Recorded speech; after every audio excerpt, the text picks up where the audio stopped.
Comedian Andrew Schultz hilariously trolls Charlemagne on their podcast about Trump winning the election. I want to watch this video because not only is it very funny, but also I think he said a couple of key things that America needs to hear, okay? Let's go ahead and watch this video and react to it. Before we do me a quick favor. Hit that like button for the YouTube algorithm so that this video can reach more people like yourself. I truly appreciate you guys, and if you're not already subscribed to the channel, go ahead and tap that subscribe button, and let's hop into this video right now. Hezzy! What's up, man? You looking really patriotic. I'm feeling patriotic today, man. You really look real patriotic. I'm feeling like America's about to enter its next golden age, and I'm feeling very excited about it, and everybody should be. I don't see why people wouldn't be. Thank you. I knew deep down. Everything went to plan, huh? Everything went to our plan, Charlotte. There was not a plan. Remember when we decided on Brilliant Days, we're like, yo, you'll fake support Kamala and then cause all this, like, distraction and, you know, what is it? You stir up the water to catch fish. You'll do all that, and then Trump will land a plane, and then boom, we did it. That's not what happened. Charlotte, man. I supported Kamala Harris, but it doesn't matter at the end of the day because the president of the United States of America, the 47th president, is Donald J. Trump. You got to accept it. Are you an American? Al walking out. Al just leaving him. Are you an American or you not an American? Damn right I'm an American. Why would I wish for America to fail?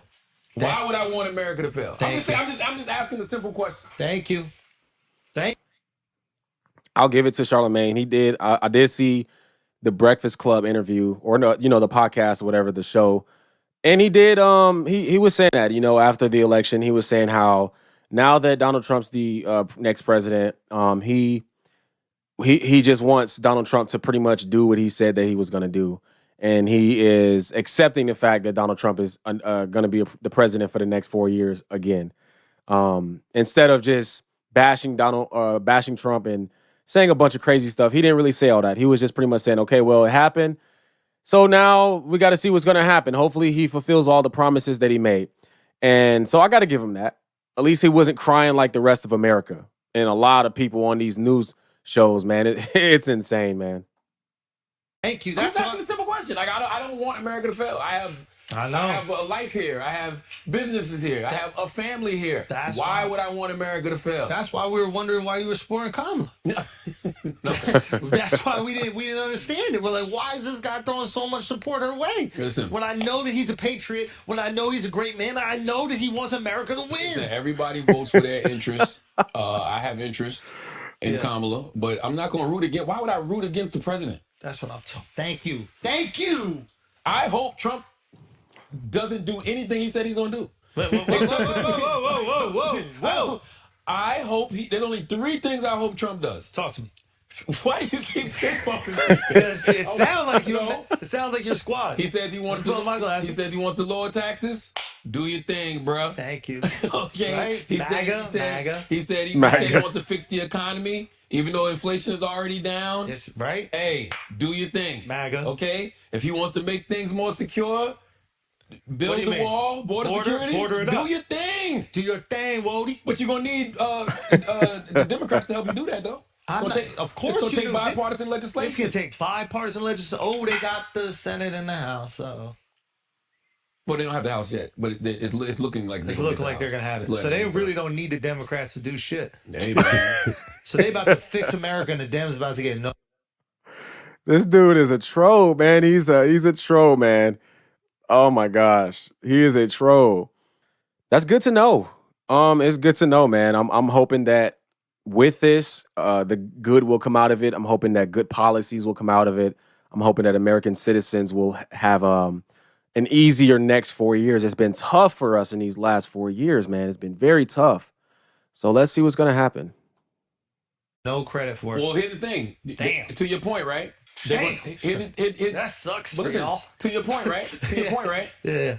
Now is the time for everybody who voted for Trump, and I would say the same thing if Kamala went. Everybody who voted for Trump, you have to push him to do everything he promised he was going to do. This is it. You can't let democracy don't end once the person you vote for gets inside the White House. Y'all have to constantly push him to do the things that you want him to do. To stop the foreign wars, deport the criminals. I would like a pathway to citizenship for the people who are here illegally. Listen to this part. This is the part where I said he's saying some things that I think America needs to hear. Because I kind of agree with him on this once you listen to it and take it into perspective. So just listen to what Andy Shultz is about to say real quick. But have been working jobs and have families, and I think that we should, open our hearts to them. They gonna have to come back. He gonna kick them out in January, and they gonna have to come back another way. I don't love that. That's gonna happen. I want you to start with the criminals, because let's see how that goes. Because it's almost, and Jon Stewart made this point. I thought it was a valid point. Jon Stewart was like, "Do you really think he's gonna go through a whole list of people and say this person's a criminal, this person's a criminal, this person's a criminal?" He's like, "No, you're undocumented. You gotta go." And then those people got to come back around and figure it out later. It's clearly an attempt to deport between 30 and 500 million people is going to be complicated.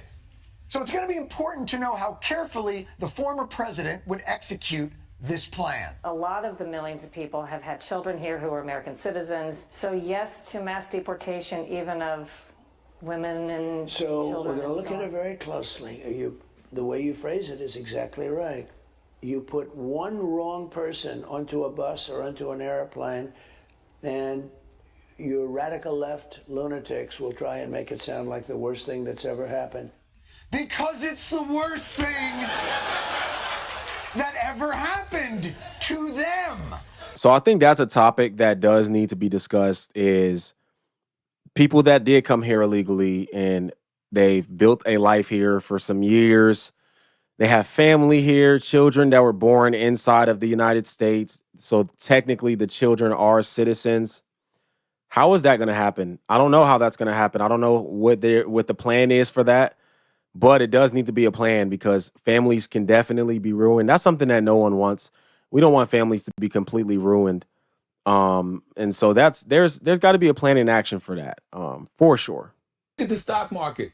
The people that are complaining about the economy not being good don't even have no fucking stocks. Don't even know what the fuck is going on. I'm from a rural area in Moncks Corner, South Carolina, on a dirt road. Dirt road. You understand what I'm saying? Like, I'm not like. I know it well. We've been doing this podcast for 11 years. Population hasn't changed in 11 years. Ain't nobody fucking. Nobody. Roe v. Wade is alive and well in Moncks Corner, South Carolina. It's like 12, 13 now. Oh, wow. God damn. My point is, those migrants. Those people like that in those rural areas, they not thinking about no stocks. They thinking about how can they put food on their table today. How much is bread? And listen, Trump spoke to people's grievances. He just did. And I think that, I was having this conversation last night because we did the broadcast from Howard University, and it was me and Envy and Lauren LaRosa and the Native Land podcast, Andrew Gillum, Angela Rye, Tiffany Cross. And Tiffany was just saying how, people are just stupid, right? She was like, this just shows how ignorant people are, and people, they're not intellectuals. And I go, look, you don't have to be smart to know that you can't pay your rent. So you don't have to be smart to know that you can't afford these groceries. Also, so when all those people that voted for Barack Obama did it was because they were smart and they were intellectuals. And when the same people voted for Trump this election is because they're stupid, so they just got stupider over time? Like, explain that. Listen, man. It's not like we got a new population. Oh, you're right. The same people that she's calling stupid were smart for voting for Barack. Maybe it's because Barack ran a campaign that spoke to, what's that? Hope and Change. Hope and Change, and spoke to things that people wanted. She didn't run that. She ran a horrible campaign, bro. That's a fact. That is a fact. Barack Obama, his campaign was about hope and change. That was his slogan. It's time for a change. And he promised a lot of things, and he spoke to the hearts of people just getting out of that recession in 2008. And so they voted for him. And now here we are, 2024. We had 2020 to 2024, which was one of the worst 4 years in American history in a long time.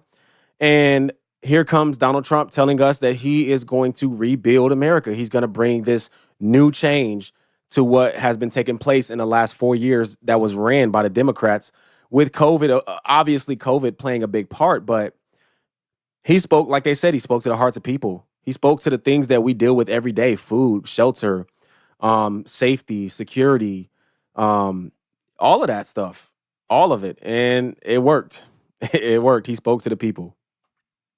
She ran a great campaign for what it was. You got to think it was 100. It literally was 100 day for a 100-day campaign to be thrust in that position because you got a guy who's running off ego. Yeah. You got a guy who was clearly just being selfish. You got a guy who was clearly just power hungry. Yeah. I know everybody wants to say Biden is a hero. I can't look at it like that. The reason I can't look at it like that is because, you won the election. The first thing you should have said was like, look, I'm only here for 4 years, so y'all get ready. Okay, get ready. Or 18 months ago when we were saying this guy is not going to make it till November. This guy is not going to win an election in November. He should have told them way, way, way back when, look, I'm not running again, yo. So y'all figure this out so y'all can do a primary, get the best candidate, whatever it is. He didn't do that. No amount of time would have changed it. Because at the end of the day, she's still Kamala Harris. No, I'm not saying even for her. I'm just saying they could have did a primary. And they could have picked the candidate. Oh, yeah. She would have lost. That somebody would have wanted, that they would have wanted. You know what I'm saying? Yeah. Maybe she would have got it. Maybe it would have been Mark Kelly. Maybe it would have been Josh Shapiro. I don't know. Yeah. I'm just saying. They didn't have a superstar. She's not a superstar. It's just what it is. They tried to do their best to hide the fact need a superstar to beat Trump. Exactly. That's just it. Because he's a superstar, whether you like it or not. You might disagree with him. Yes. He is an undeniable superstar. Why are you saying that, though? Because he lost to Biden. Biden's not a superstar. I keep telling you. The only election that the Democrats have won in the last 20 years was Barack Obama or Barack Obama's VP. People voted for Joe Biden because we were in love with Barack Obama. Don't get it twisted how incredible Barack Obama was and how in love with Barack Obama we were. Barack was, and I mean, you saw him on the campaign trail. Like, it was unbelievable watching him. He's a superstar. I think, and I've said it a million times, I think Joe Biden won in 2020 because of a series of unfortunate events. Because of COVID, because of the George Floyd protest, all of these different things. I think without those things, Joe Biden does not win in 2020. So how does he mail in? But so how does he win this time, Trump? You said what? How does he win this time around? Because people remember how they felt in 2020. They just remember how they felt. Because people are done with Democratic policies. They're done because it's not just Trump, right? Like the DA in LA got removed, Gascon, this guy who put in a lot of like Democrat policies that people hold responsible for the city not being what it used to be.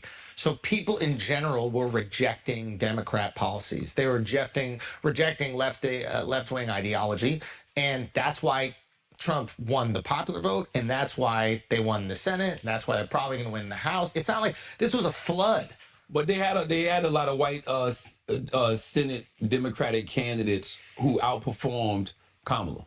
White Senate. Yeah, they had a lot of white Democrats who ran for the Senate who did outperform. What does them be? I'm missing why them being white is important. I don't know. They just was white. I'm just saying. That's what they're labeled as. But a lot of them did outperform Kamala. And you had the governor. I'll say this, and I've been telling people this for the last couple of weeks, is that Donald Trump is not a politician. Donald Trump is like he said, he's a superstar. Donald Trump's different. He doesn't speak like a politician. He doesn't behave like a politician. The way that he operates is not like how a traditional politician or president, Senate, governor operates. And I think that worked with him. I think that worked for him.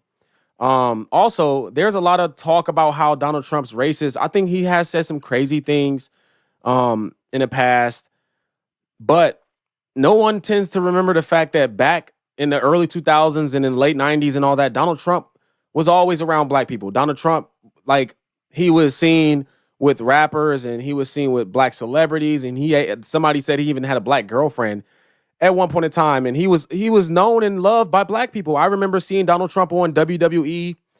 Like, I remember seeing Donald Trump on Fresh Prince of Bel-Air. Like, Donald Trump was out there. He was not just this racist guy that hated black people. Yeah, the Central Park 5 thing is iffy, and I don't like that, and I think he made the wrong decision by trying to push that. But Donald Trump is not just a racist guy. Like, he was loved by America for the most part until he got this name for him. He got this name on him from the Democrats in the Democratic Party. Pretty much. Look, let me know what you guys think about this video in the comment section, okay? If you're new to the channel and you like what you see, I encourage you to hit that subscribe button already and hit the post notification bell so you do not miss another video. My name is Aaron Page. I'll catch y'all on the next video. Until next time, I'm out.